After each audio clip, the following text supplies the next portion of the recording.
Madam Chu Liang Liang, Miss Seman, ladies and gentlemen. I'm delighted to be here to launch the English edition of Chasing Rainbows, the original book, Chui Hong, written by Liang Liang. I've known Liang Liang now for 30 years. She interviewed me on TV, she produced programs for me, she gave me tactful advice when I didn't quite give the answers the right ways.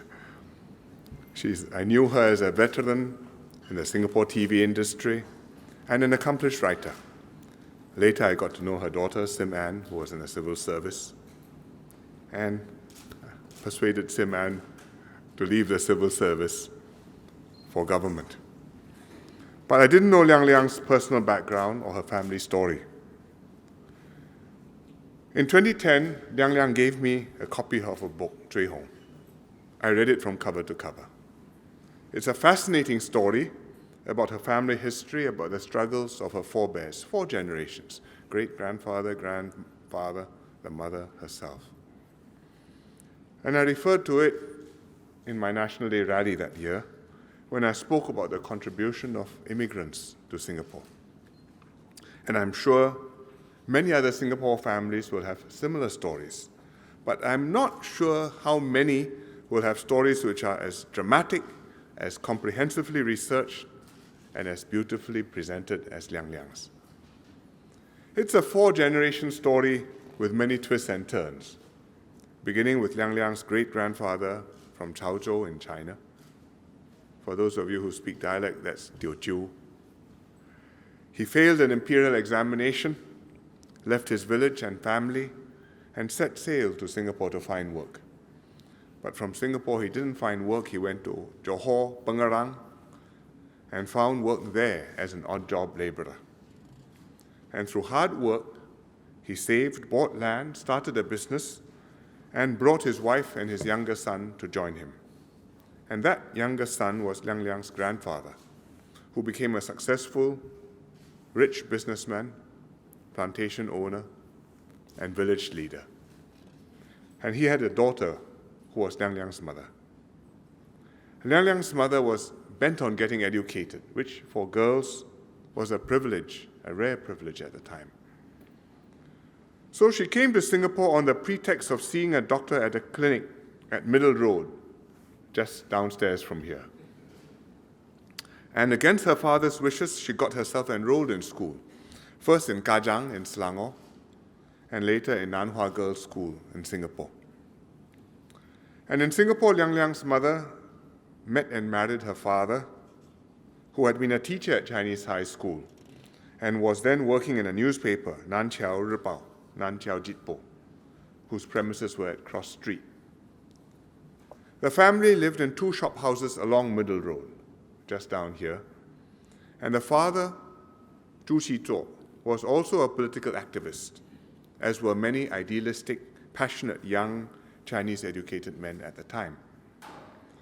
Their home was therefore frequented by left-wing pro-communist intellectuals engaged in the anti-colonialism struggle, like my home. And one of her father's students was Fong Chongping, the Plen, who was later his co-worker at Nanqiao Jitpo. And as the book would reveal, Liang Liang believes that the Plen must have met her and recalled meeting her when she was a toddler at number 74 Middle Road. Later, Liang Liang's father was detained by the British during a crackdown on Nanqiao Jitpo employees for left-wing activities, and he volunteered to be repatriated to China with his family, including Liang Liang. He went back to China, but unfortunately and ironically, he was accused of being a rightist and fell afoul of the regime just before the Great Leap Forward. He was sentenced to hard labor, sent to the desolate wilderness of Heilongjiang near the Russian border, and died there in the labor camp. Her mother then, with great resourcefulness and determination, escaped to Hong Kong and managed by the skin of her teeth to get Liang Liang and her brother out to Hong Kong and later back to Singapore. As for how she did it, I won't tell you anymore, so as not to spoil your pleasure reading the book. But in Singapore, Liang Liang grew up as educated, found a career, became a TV producer, and that's when I met her. And today, in the next generation, the family has done well. And there are many successful brothers, sisters in the next generation, cousins as well. Liang Liang's story is a micro example of how Singapore came to be. It's a story of one Singapore family tracing its roots back to China, with one person setting off in search of a better life. But it's a tangled tale, not just roots and branches, but comes back, interlaces. We are not sure, it breaks free.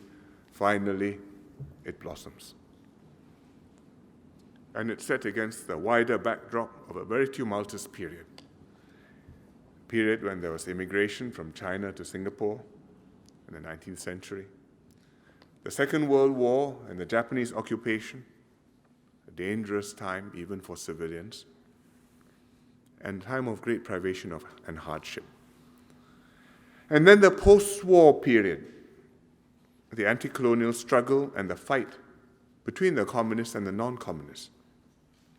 And then China's great leap forward, great upheavals under heaven, upsetting, turning upside down many lives. But ultimately culminating in Singapore after many twists and turns. With such a gripping story, it's no wonder that the Chinese edition of the book quickly sold out. So I'm now happy that the book is now translated into English by Sim Ann, who has inherited her mother's skill with words, not just in Mandarin, but also in English. I think I chose the right chairman for the bilingual translation committee.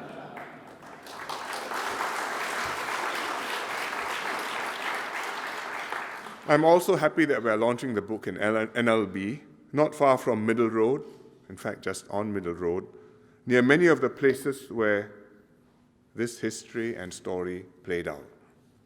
And also a place where Singaporeans study, research, and document their own personal stories of their families and their histories, so that future generations can read about them and learn about the lives which they led. I hope many more Singaporeans will read the book in English, and especially younger ones, and may it inspire them to find out more about their own family histories and how their earlier generations slogged and built Singapore to what it is today. Because knowing what our parents and grandparents went through puts our own lives in perspective. Young people I meet today sometimes tell me they're anxious about their future. I find this worrying.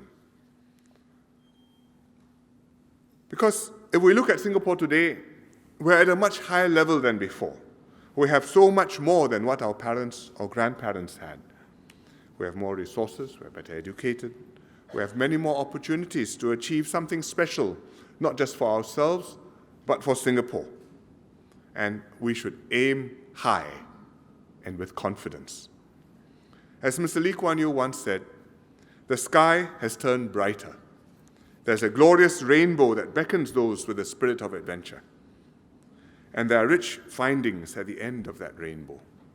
To the young and the not too old, I say, look at the horizon, find that rainbow, go ride it.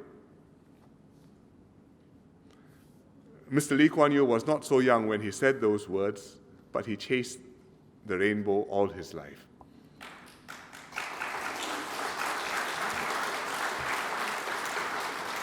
And Liang Liang's book shows how earlier generations chased that rainbow and found that pot of gold in many cases. Not without hard work, but they lived their lives well, they left something lasting and valuable for their children, for their country, for the future. So I hope young people who worry about their future, who are sometimes beset by angst, who are anxious that life has become harder, take heart, chase that rainbow. Be inspired by this book, do well, and do us all proud. So, warmest congratulations to mother and daughter, and actually to the whole of the new generation who should be chasing rainbows. Thank you very much.